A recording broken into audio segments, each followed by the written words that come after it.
요단강을 건너는 사건은 가나안 땅 전국 전쟁이라는 것이 이스라엘의 군대의 힘으로서가 아니라 하나님이 싸우셔서 이기는 그런 포맷이라는 것을 우리에게 보여주었습니다. 하나님께서 친히 싸우실 수 있는 포맷을 만드는 것이 바로 하나님의 백성들이 해야 될 일이었고, 이스라엘 백성들은 자기를 성결케 하는 것이 바로 그것이었습니다. 죄와 변약함으로 더러워진 이들이 어떻게 자신을 이렇게 깨닫게 할 수 있을까? 그것은 예수님의 공로를 믿고 전적으로 의지하는 것밖에 없을 것입니다. 오늘날 우리가 살아가는 삶을 성경은 영적 전쟁이라고 했습니다. 그러므로 우리 인생이 승리하고 행복하기 위해서도 하나님이 싸우시는 프레임을 만들어야 한다고 했습니다. 하나님이 손을 들어줄 수 있는 생각과 행동, 인간을 항상 우리가 물으면서 살아야 한다는 것이죠. 온 이스라엘이 하나님의 말씀을 맡은 백성이 되는 데 있어서 한 사람이 중요했습니다. 그래서 하나님과 대면하여 일하던 모세를 이어서 하나님은 여호수아를 지도자로 세우셨습니다.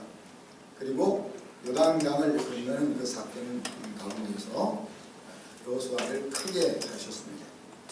그래서 모세의 권위를 백성에게서 여호수아가 얻도록 이끄셨다는 것이죠.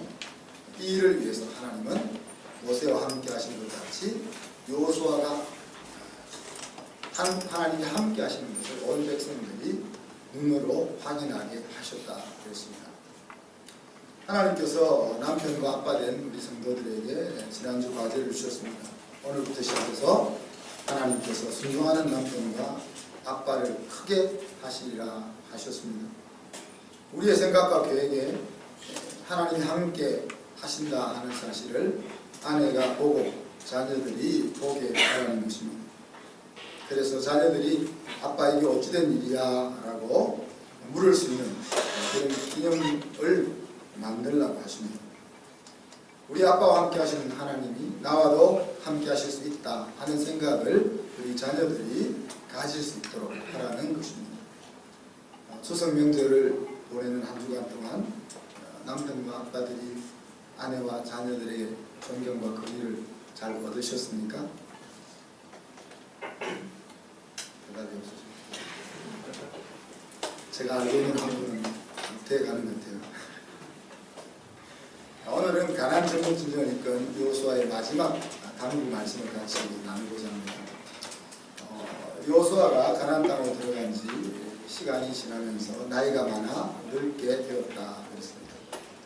그래서 여호수아는 자기의 목숨이 끝나가는 것을 알고 백성의 지도자들을 불러서 오늘 설교의 제목처럼 한 사람이 천명을 이기는 인생에 대해서 언급합니다. 어떻게 한 사람이 천을 이길 수 있을까? 일당천이라 하는 말은 어떤 대적도 능히 감당할 수 있게 되는 인생이다 하는 것을 의미하겠죠. 오늘 그 비밀을 여호수아는 하나님이 친히 싸워주시기 때문이라 그렇게 말씀했습니다. 우리가 힘과 지혜를 키워서 한 사람이 천을 당하는 인생이 되는 것이 아니고 하나님이 나를 대신해서 나를 위하여 싸워주시기 때문에 내가 천을 당하는 인생이 된다 하는 말씀입니다. 9절 말씀해 보면 백성들은 여호수아와 함께함으로 전능하신 하나님이 그들을 위해 싸워주시는 것을 경험했습니다. 특별히 오늘 여호수아 앞에 불림받은 이 백성의 지도자들은 그것을 함께 목도했습니다. 어떤 나라도 이스라엘을 이기지 못했다 하는 것이 이 가나안 정복 전쟁을 통하여 그들에게 경험되어졌던 것이죠. 가나안을 탐지한 10명의 정탐꾼의 보고를 한번 생각해 보면 그들이 이룩한 일이 얼마나 대단한 건지를 알 수 있습니다. 민수기 13장 27절로 33절에 보면은 그것은 그 10정탐꾼의 보고를 한번 보십시다. 우리가 27절부터 33절까지 한 목소리를 볼까요? 모세에게 보고하여 당신이 우리를 보낸 땅이라는 즉 과연 적과 꿀이 그 땅에 되고 그것은 그 땅이 시루하느니라. 그러나 그 땅 거민은 강하고 성읍은 견고하고 심히 큰 땅이라. 거기서 아낙 자손을 보았으며 아말렉은 남한 땅을 보고 헷과 여부스와 아모리는 산지대를 보고 가나안은 베면과 요단가에 거하리라. 갈렙이 모세 앞에서 백성을 안전시켜 가는데 우리가 함께 올라가서 땅을 주시라. 능히 하나 그 함께 올라가는 사람들은 가로되 우리는 능히 올라가서 그 백성을 치지 못하리라. 그들은 우리보다 강하니라 하고 이스라엘 백성 앞에서 그 강제한 땅을 압평하여 가는데 우리가 돌아다니며 강제한 땅은 그 거민을 삼키는 땅이요 거기서 온 모든 백성은 신장이 장대한 자리이며 거기서 또 에필림에서 아낙 자손 대장들을 보았느니 우리는 스스로 보기에도 백정이라니 그들 보기에도 그와 같았을 것이다. 그곳은 크고 견고한 성들이 있는 도시국가였습니다. 거인족들이 있었고 철무기로 무장한 강한 민족들이 거주하고 있었습니다. 산지와 해변 두루두루 그 거인족들이 땅을 차지하고 있었습니다. 그래서 이스라엘 나라의 청년 지도자들의 눈에는 자기들이 메뚜기처럼 보였다 그랬습니다. 분명히 젖과 꿀이 흐르는 땅을 보고도 올라갈 엄두가 안 났던 곳이죠. 23절에 보면은 포도송이 한 송이를 두 장정이 이렇게 들고 납대기 꿰어매고 가지고 왔다 그랬습니다. 그만큼 풍요로운 땅이었지만은 그것을 보고도 들어갈 수 없었다면은 그 땅에 거주하고 있는 민족이 얼마나 두려웠는지 하는 것들을 알 수 있죠. 그런데 가나안 땅을 밟은 지 15년이 지난 지금 그들이 그렇게 두려워했던 땅을 차지하고 그 안에 살고 있는 것입니다. 하나님의 자녀들이 세상을 살아가는 가운데 자주 겪는 일이죠. 세상이 크게 보이고 자신이 초라해 보일 때가 있습니다. 사도 요한은 이렇게 말합니다. 자녀들아 너희는 하나님께 속하였고 또 저희를 이겼나니 이는 너희 안에 계시니가 세상에 있는 이보다 크시니라. 세상이 크게 보이지만 또 실제로 세상이 우리보다 클 수도 있지만 그러나 내 안을 볼 수 있다면 세상이 큰 것은 문제가 되지 않는다는 거예요. 이런 일이 이스라엘 백성들이 가나안 땅을 정복하면서 실제로 경험했다는 거예요. 그래서 백성의 리더를 불러놓은 여호수아가 3절에 이렇게 이야기하죠. 야, 하나님이 너희를 위해서 싸우시는 것을 너희가 보았지? 이론이 아니고 경험에 대한 것은 반박할 여지가 없죠. 내가 보았다는 거예요. 내가 경험했다는 거예요. 부인할 수 없는 사실 앞에 이스라엘의 리더들을 세웠습니다. 그렇다면 이들에게 있어서 남아있는 답은 무엇입니까? 계속 지금과 같이 살았던 그 포맷으로 살아가는 것이죠. 지도자가 세상을 떠나면서 남겨진 백성들에게 또 그들의 행복을 위해서 당부하는 것이 바로 그것입니다.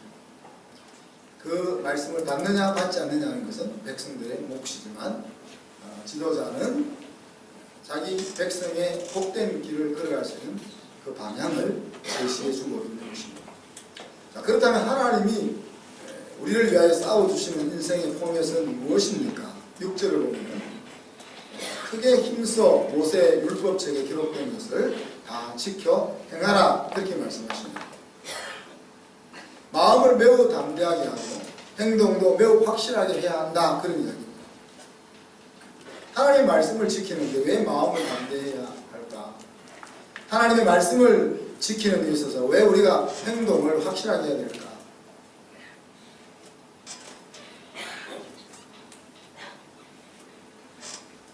마음을 강하고 담대하게 먹는 것과 말씀을 순종하는 것이 연결되고 있습니다. 하나님께서 여호수아를 지도자로 삼으실 때도 동일하게 말씀하셨습니다. 여호수아 1장에 가보면 여호수아에게 나타나서 마음을 강하게 하고 담대히 하라 그랬습니다.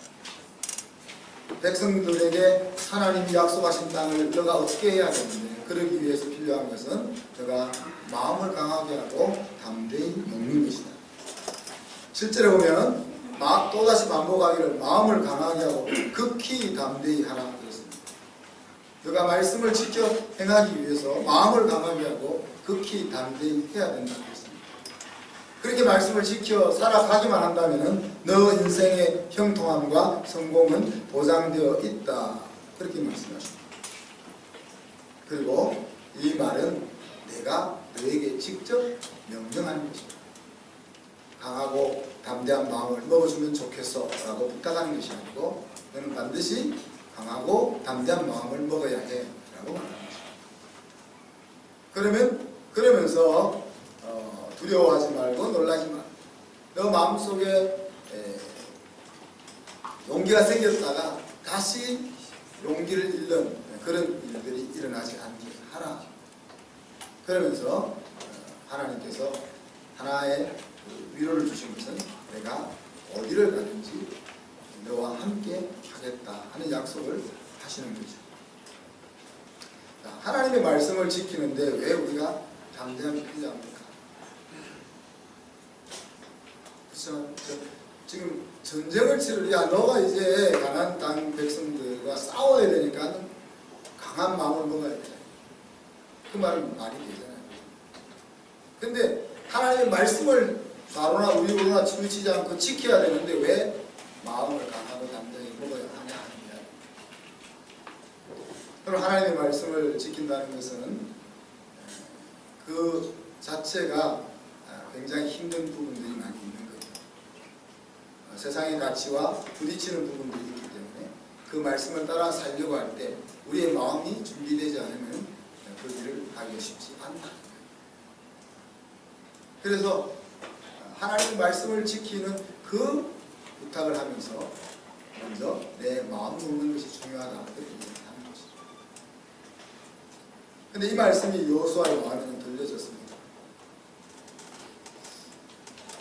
여호수아가 어떻게 마음을 강하고 담대하게 먹었을까?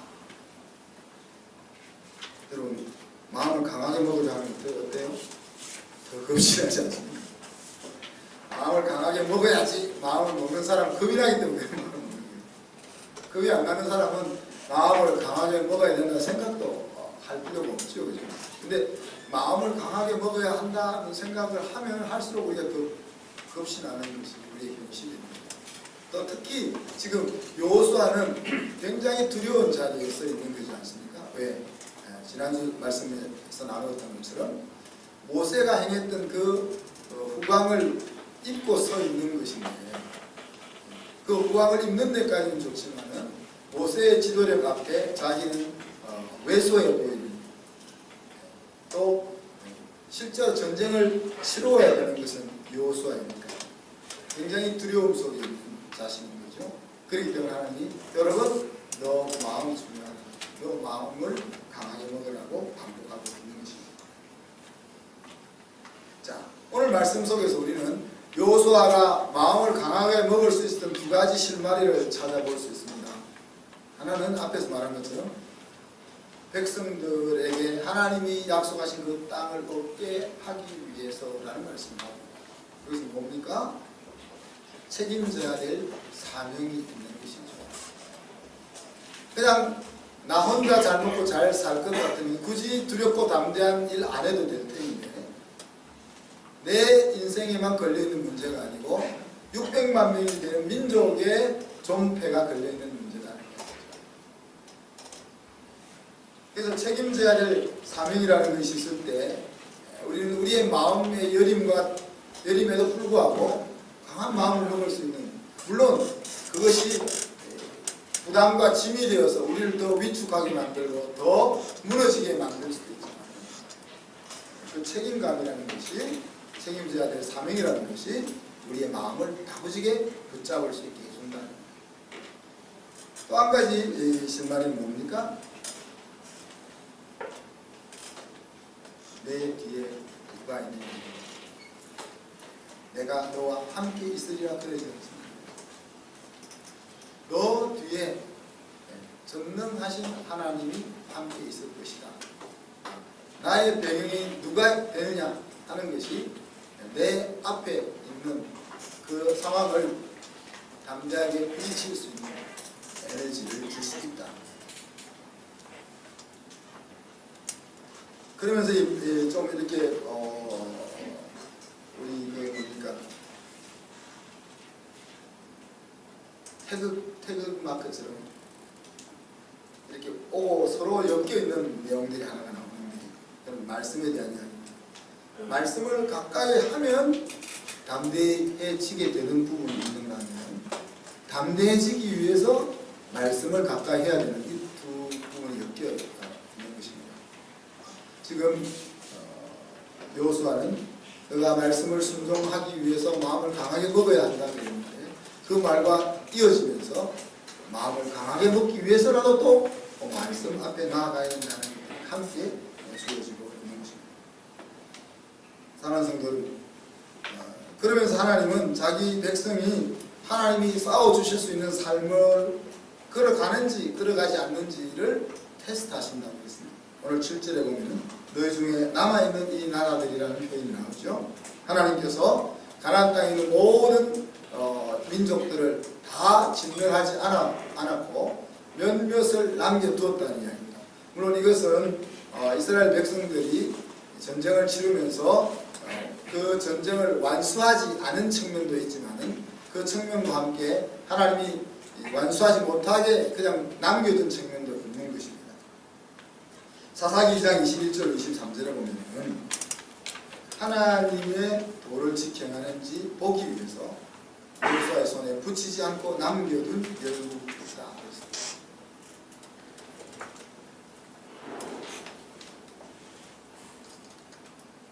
이스라엘 백성들이 하나님의 말씀을 따라 하나님을 사랑하는 삶을 사는지 안 사는지 하는 것을 알기 위해서 세상 세속화된 문화를 그 속에 남겨두었다는 거예요. 만약에 가나안 땅에 이방 민족이 하나도 없고 모두 이스라엘 백성들만 살고 있다면 하나님을 사랑하지 않아도 그 문화 속에서 그냥 묻어서 갈 수 있다는 거죠. 그렇지만 이방 사람들이 같이 남겨져 있음으로 인해 가지고 그 이방 사람들의 유혹과 이방 사람들의 세계관이 계속 밀려옴에도 불구하고 하나님을 사랑하고 섬기는 그 삶을 유지해 나간다면 그들의 중심에 하나님이 있다는 것을 확인할 수 있습니다. 신약을 사는 우리에게도 비슷한 것이 주어져 있습니다. 베드로 사도는 그것을 믿음의 시련이라고 불렀습니다. 만약에 우리의 인생 가운데 감당하기 어려운 시련이 없다면 우리가 정말 하나님을 사랑해서 하나님을 믿고 있는 것인지 확인할 필요 없습니다. 하나님이 좋은 것을 주시기 때문에 하나님 앞에 있는 것인지 아니면 하나님을 사랑해서 하나님 앞에 있는 것인지 알 수가 없다. 또한 우리가 감당하기 어려운 시련을 만나지 않는다면 우리가 하나님을 향하여 가지고 있는 그 믿음이 자랄 수가 없다는 거예요. 우리가 미지의 세계를 향하여 발을 내디뎌 보지 않고서는 새로운 것을 향하여 믿음을 발휘할 수 있는 그 에너지가 우리 속에 생기지 않는다.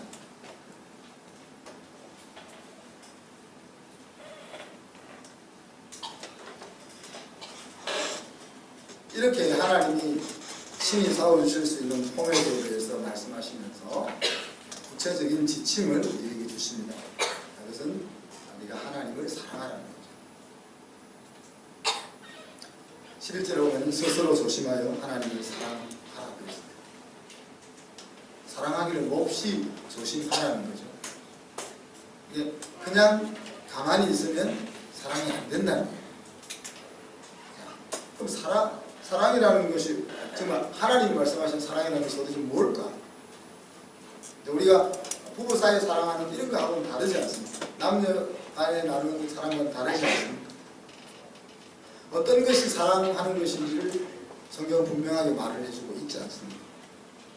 그렇지만 12절 13절에 보면 하나님을 사랑하지 않는 길이 무엇인지를 알려줍니다. 그러면 하나님을 사랑하지 않는 길이 뭔지를 알게 되면 오늘 하나님께서 지금 나에게, 지금 이스라엘 백성들에게 하나님을 사랑하는 것이 무엇인지 우리가 유추해서 알아보게 되는 거죠. 하나님을 사랑하지 않는 길은 뭐라고 했습니까? 12절 13절에 보면 옛날로 돌아가는 길. 하나님이 없던 옛날로 되돌아가면은 그것은 하나님을 사랑하지 않는 거다. 또 남은 지금 하나님 남겨둔 그 이방 민족과 결혼 관계로 연합한다면은 하나님을 사랑하지 않는 거다. 결혼 관계로 연합하면은 그들이 섬기던 신을 섬기게 되고 또 그들이 가지고 살고 있는 그 세계관을 따라서 살아가게 된다는 거죠. 자, 이렇게 하나님을 사랑하지 않는 길을 걸어가게 되면 하나님이 그들을 위하여 싸워주시지 않게 되는 것이고, 하나님이 그들을 위하여 싸워주시지 않으면 지금 남겨두어 있는 그 가나안 백성들이 올무와 덫이 되고 옆구리에 채찍이 되고 눈에 가시 같은 존재가 된다. 그래서 실제로 열왕기에 보면은 그 남겨져 있던 블레셋, 아말렉 이런 족속들이 끊임없이 이스라엘 백성들을 괴롭히는 전쟁을 해오는 것을 우리가 보게 되는 것이죠. 또한 하나님을 사랑하는 것에 대해서 하나님을 친근히 하라, 그런 표현을 사용했습니다. 하나님과 가까이 하라, 그런 이야기.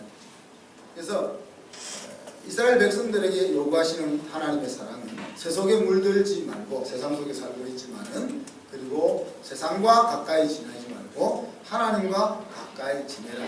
그것이 오늘 구체적으로 사랑하는 여러 가지 방법이 있겠지만은 오늘 이스라엘 백성들에게 요구하시는 하나님의 사랑입니다. 그리고 그 사랑의 길을 가면은 하나님이 그들을 위해서 계속 싸워주실 것이고, 그들은 일단 선을 감당할 수 있는 인생이 된다고 했습니다. 사랑하는 성도 여러분, 이 리더들은 백성들에게 있어서 모델과 같은 사람입니다. 이 리더들이 어떤 모습을 백성들에게 보여주느냐 하는 것에 따라서 백성들의 삶이 좌우된다고 했습니다.